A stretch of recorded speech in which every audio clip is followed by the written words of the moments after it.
एक और नए वीडियो में। तो दोस्तों, आज की हमारी कहानी कहती है कि अहंकार एक विनाशकारी भावना है जो व्यक्ति को अंधेरे के रास्ते पर ले जाती है।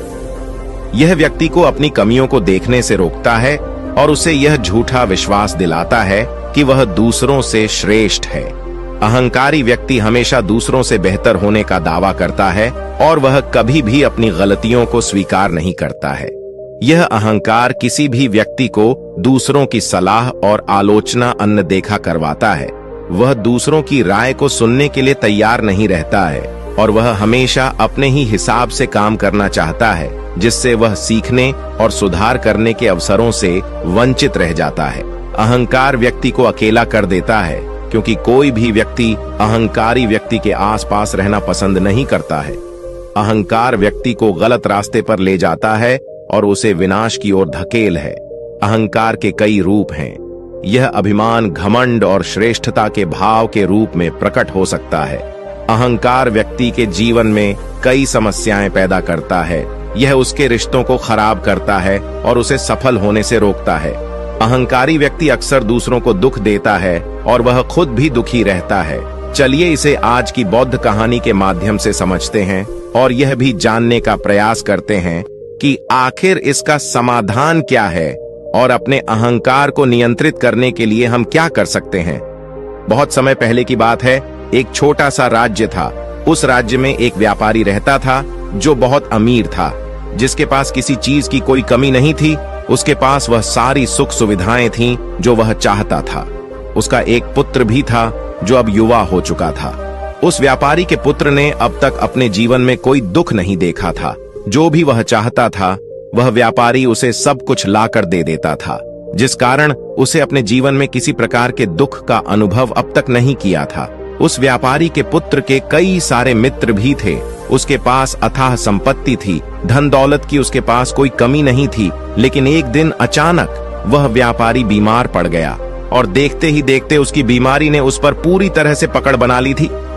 वह व्यापारी अपने जीवन की आखिरी सांसें गिन रहा था। अब उस व्यापारी को यह प्रतीत होने लगा था कि वह नहीं बच पाएगा। उसका अंतिम समय आ चुका है। इसीलिए उसने अपने पुत्र को अपने पास बुलाया और उससे कहा, बेटा, तुमने आज तक केवल सुख ही देखा है। तुम्हें जो कुछ चाहिए था वह मैंने सब कुछ तुम्हें कर दिया, इसलिए तुमने आज तक दुख का अनुभव नहीं किया। दुख क्या होता है यह तुम्हें पता तक नहीं, और इसी बात की चिंता मुझे खाई जा रही है कि जब तुम्हारे पर दुखों के बादल मंडराने लगे तो तुम सह नहीं पाओगे। इसीलिए आज मैंने तुम्हें यहां पर बुलाया है। मैं बस आखिरी समय पर तुमसे यह कहना चाहता हूं कि तुम सावधान रहना। मेरी मृत्यु के बाद तुम्हारे अपने ही तुम्हारे दुखों का कारण बन जाएंगे। इतना कहकर वह व्यापारी मृत्यु को प्राप्त हो गया। उस व्यापारी का पुत्र अपने पिता की मृत्यु पर बहुत दुखी था। वह रो रहा था। तभी उसके पास उसका एक मित्र आया और वह उसे समझाते हुए कहता है, मित्र, तुम रो क्यों रहे हो? तुम्हारा पिता ही मरा है, लेकिन तुम्हारे पास तो अब भी यह सारी धन दौलत है, यह सारी संपदा है कि सारी संपत्ति तुम्हारी ही तो है। अब तो तुम उन चीजों का भी आनंद ले सकते हो जिनका आनंद तुम अपने पिता के रहते नहीं ले पाए।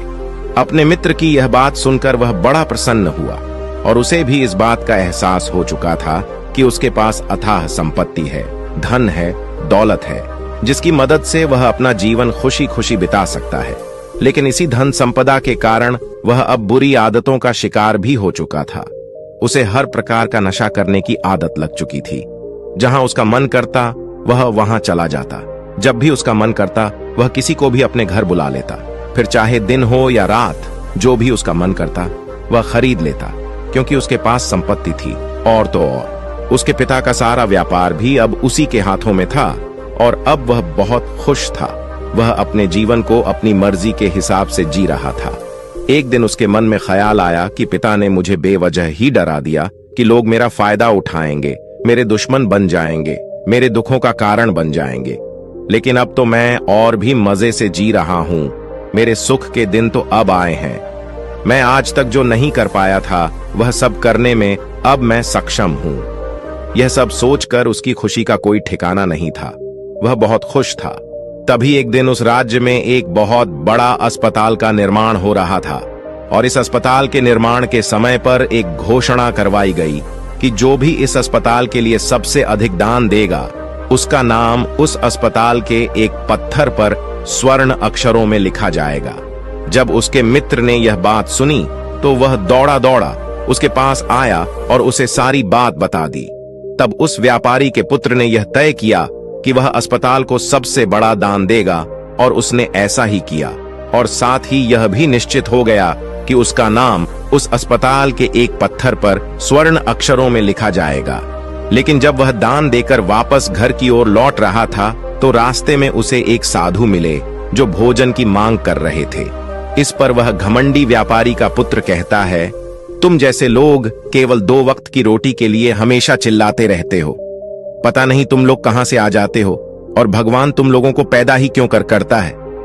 तुम लोग गंदगी हो, तुम्हें जीने का कोई हक नहीं।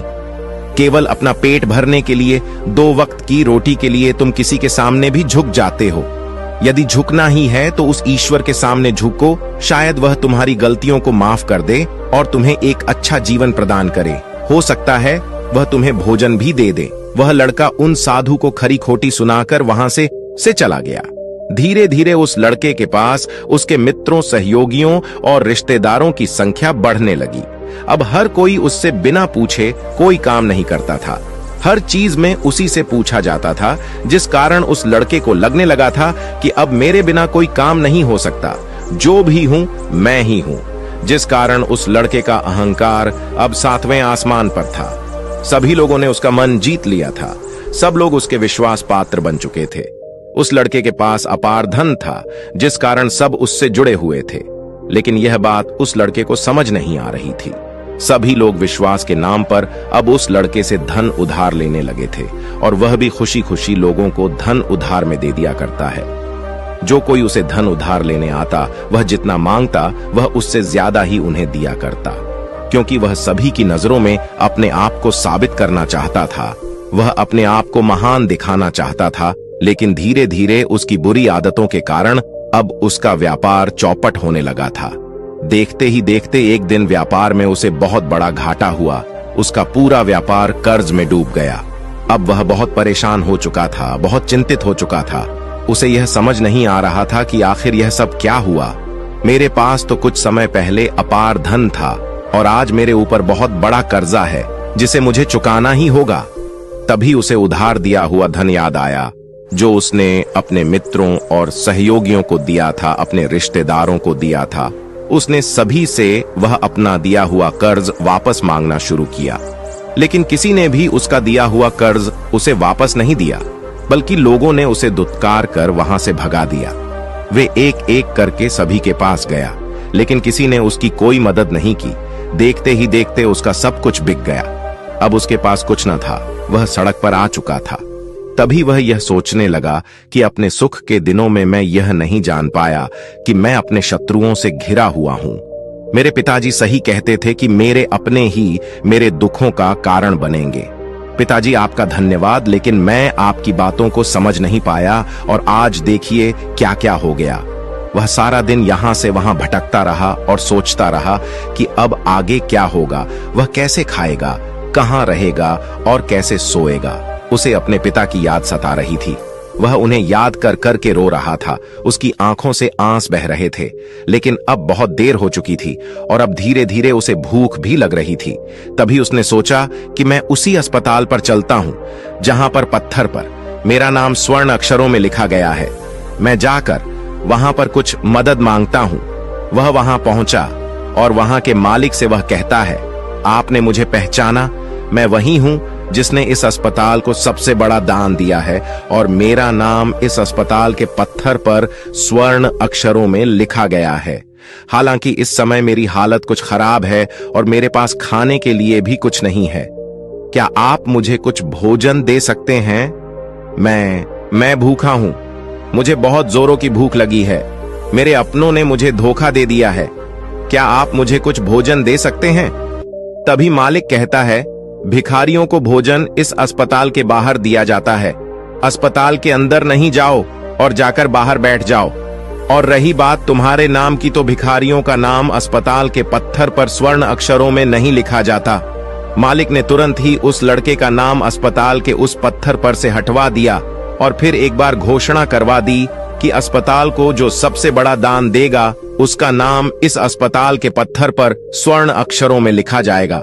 यह सब देखकर वह लड़का बड़ा हैरान था, बड़ा अचरज में था। वह मन ही मन रो रहा था और सोच रहा था कि जीवन कितना दुखदाई है, जीवन बहुत छोटा है। अब मैंने जान लिया कि पत्थर पर लिखा हुआ नाम भी मिटाया जा सकता है, और यदि पत्थर पर लिखा हुआ नाम मिटाया जा सकता है तो इस जीवन का क्या मोल। यह जीवन भी कभी भी समाप्त हो सकता है। उस लड़के को जोरों की भूख लगी थी। वह अस्पताल के बाहर जाकर एक कोने में बैठ गया।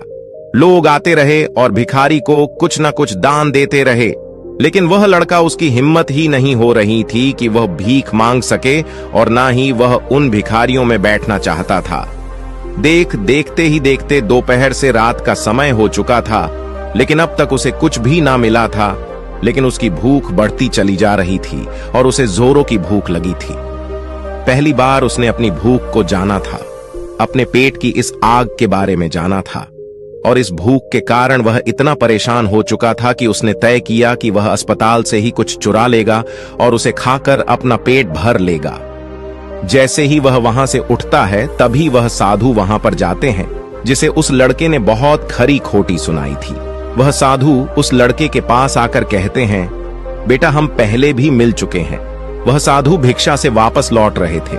उन्होंने कुछ भोजन उसे देते हुए कहा, ये लो खा लो, तुम्हें जोरों की भूख लगी होगी। मैं तुम्हें जानता हूं, मैं समझता हूं कि हालात तुम्हें जबरदस्ती झुकाना चाहते हैं, लेकिन तुम लोगों के सामने झुकना नहीं चाहते। लेकिन अगर तुम लोगों के सामने झुकेंगे नहीं तो तुम्हें भोजन भी नहीं मिलेगा।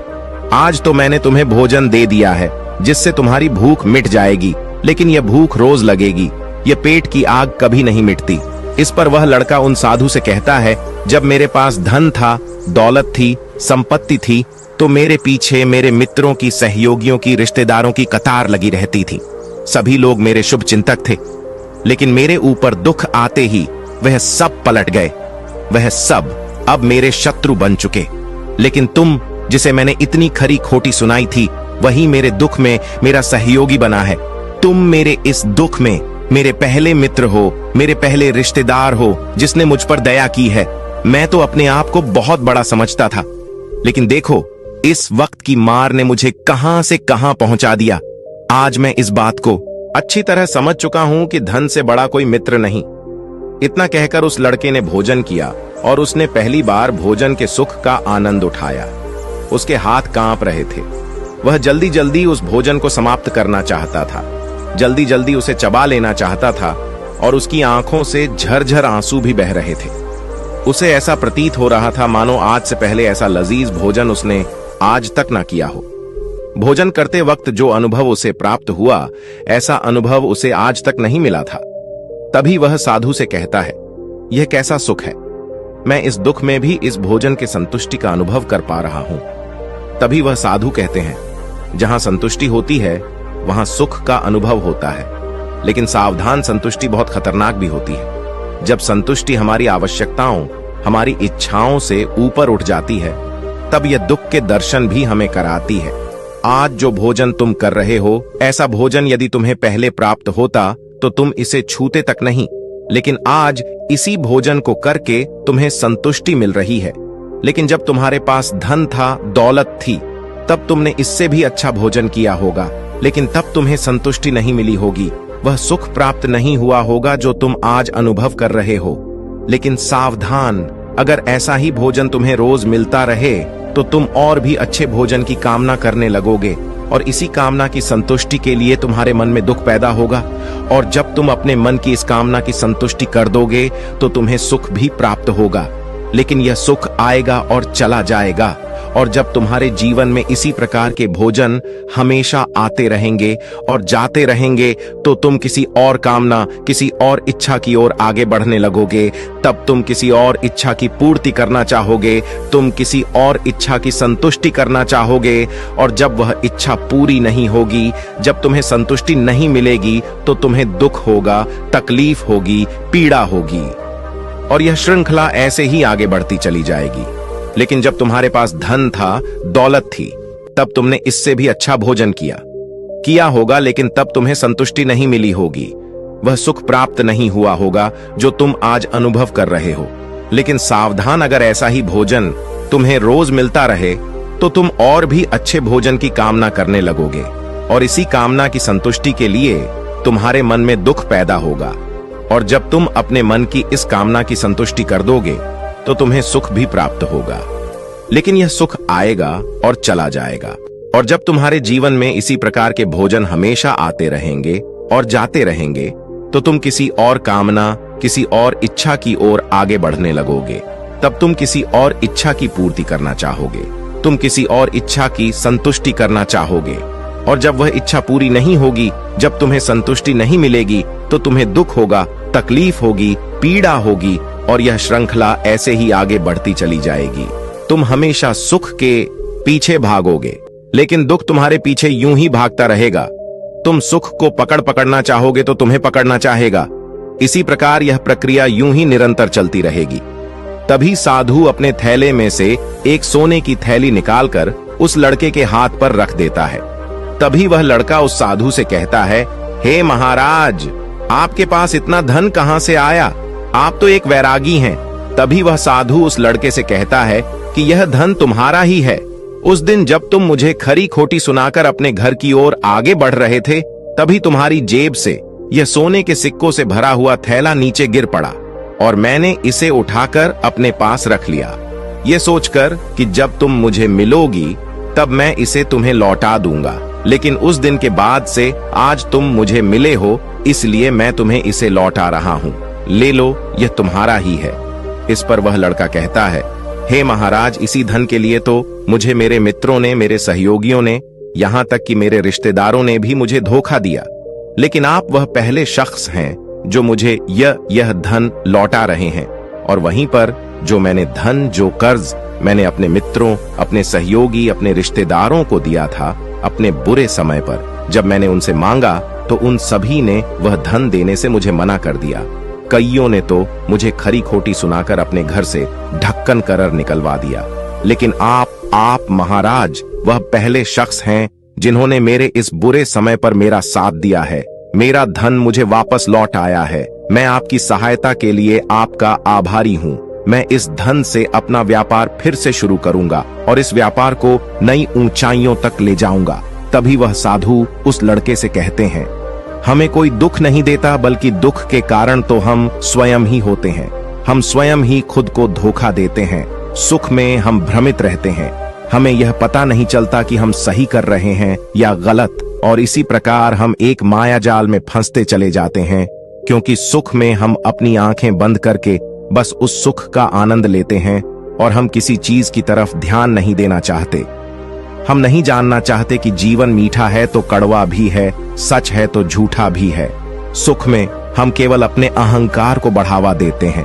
अहंकार व्यक्ति को गलत रास्ते पर ले जाता है और उसे विनाश की ओर धकेल है, व्यक्ति को अंधा बना देता है।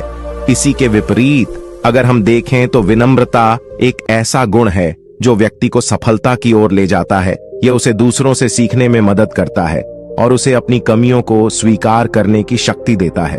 अहंकार का त्याग कर विनम्रता को अपनाना ही सफलता और खुशी का मार्ग है। विनम्रता हमें अपनी कमियों को स्वीकार करने और उनमें सुधार करने की शक्ति देती है।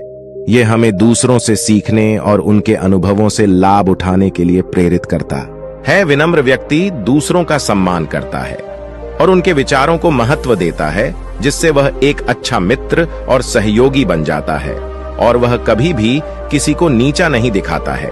इसलिए अहंकार से बचना चाहिए और अपने अंदर विनम्रता का भाव रखना चाहिए। अहंकार और विनम्रता के बीच का अंतर एक कहानी के माध्यम से समझा जा सकता है। तभी इस पर वह लड़का कहता है, आप ठीक कहते हैं। जब मेरे पास धन दौलत थी, संपत्ति थी, तब मैं अंधा हो चुका था। मैं किसी चीज पर ध्यान नहीं देता था। मैंने उसे अपने इन दोनों हाथों से लुटाया है, और आज जब वह मेरे पास नहीं है तब मुझे उसके जाने का एहसास हो रहा है। और अब जबकि मैं इन दुखों से जूझ रहा हूं, तब जाकर मेरी आंखें खुली हैं। विनम्रता हमें अपनी कमियों को स्वीकार करने और उनमें सुधार करने की शक्ति देती है। यह हमें दूसरों से सीखने और उनके अनुभवों से लाभ उठाने के लिए प्रेरित करता है। विनम्र व्यक्ति दूसरों का सम्मान करता है और उनके विचारों को महत्व देता है, जिससे वह एक अच्छा मित्र और सहयोगी बन जाता है और वह कभी भी किसी को नीचा नहीं दिखाता है। इसलिए अहंकार से बचना चाहिए और अपने अंदर विनम्रता का भाव रखना चाहिए। अहंकार और विनम्रता के बीच का अंतर तुम्हारी कहानी के माध्यम से समझा जा सकता है।